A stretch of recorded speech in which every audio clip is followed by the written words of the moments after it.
Bonjour Monsieur Jean-Paul Bloupez. Bonjour. Alors, un sondage qui est sorti sur le journal YouGov.fr a montré que une grande partie des Français soutenaient les Gilets jaunes. Deux tiers. Deux tiers soutiennent, un tiers ne soutient pas. Les deux tiers le font parce qu'ils ont de bonnes raisons. Ils se disent qu'au fond, les gilets jaunes roulent pour eux. On a même d'autres sondages qui montrent que près de 60% des Français ne sont pas au courant du grand débat. Alors que le grand débat avait été pensé à la base Oui, pour mais répondre justement à les Français aux disent questions des dans les Gilets jaunes. sondages qu'ils ne sont pas au courant.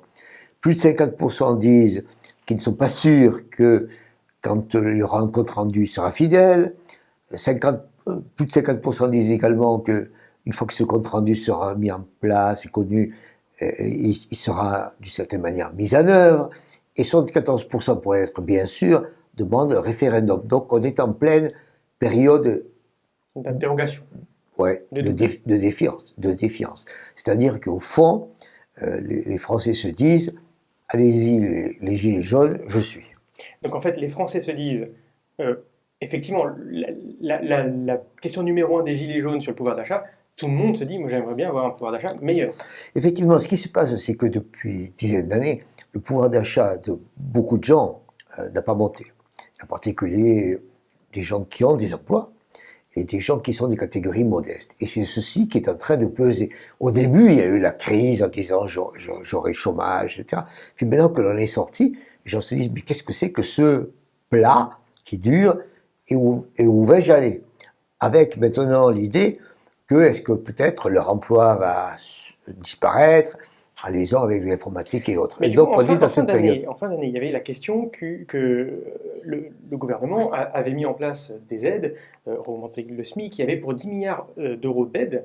Et donc la question qu'on avait posée et que vous nous aviez soulevée à l'époque, c'est qu'était potentiellement tout ce qui était en train d'arriver avec les gilets jaunes et plus les aides allait nous amener potentiellement sur la récession. Maintenant qu'on a les chiffres, qu'en est-il? Non, ce qui s'est passé, c'est que les 10 milliards, c'était pour calmer le jeu.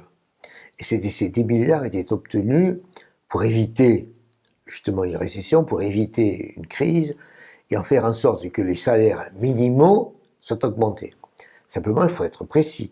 Le SMIC a été augmenté, non pas payé par les entrepreneurs, mais payé par l'impôt, alias le déficit budgétaire, alias ceux qui paient l'impôt. Donc en réalité, ce qui s'est passé, ce qui se passe, c'est qu'il y a eu près de 150 euros par personne Qui ont par été mois donnés en qui ont plus de pouvoir été d'achat. au SMIC pour qu'ils consomment, et en plus ça va continuer au-delà du SMIC, et donc on va avoir un surcroît de pouvoir d'achat dans les mois qui arrivent. Mais qu'en est-il de l'emploi au final? Et bien c'est le problème, c'est que l'emploi, lui, a priori, ne marche pas. Pour le moment, il ne marche pas parce qu'il y a de l'inquiétude. Ce qui s'est passé, c'est que les dernières statistiques que l'on a sur l'emploi sont médiocres. Il y a eu 12 000 nouveaux emplois au dernier trimestre de l'année 2018.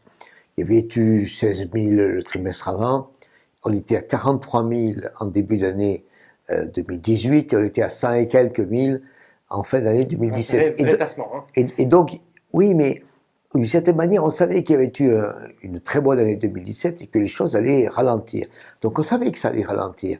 Mais ralentir à ce point-là, c'est ça le problème.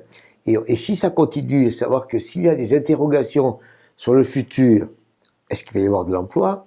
Et si les salaires se mettent à augmenter et qu'il y a des interrogations chez les entrepreneurs, est-ce qu'ils vont se mettre à embaucher? Parce que les entrepreneurs ne sont évidemment pas obligés d'embaucher. Et donc on est bien dans une situation ambiguë où il y a effectivement, depuis janvier, plus de demandes qui vont être diffusées au niveau du SMIC, et donc ça sera de la consommation en général directe, mais en même temps des interrogations chez les entrepreneurs du style est-ce que ça va durer, qu'est-ce qui va se passer, est-ce que je peux faire des gains de productivité ou est-ce que je ne peux pas importer.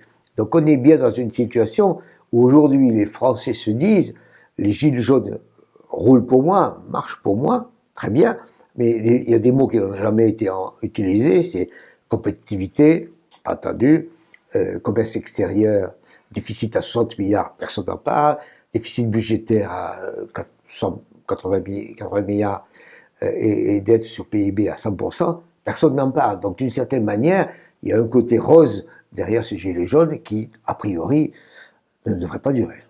Merci, monsieur Jean-Paul Bébez.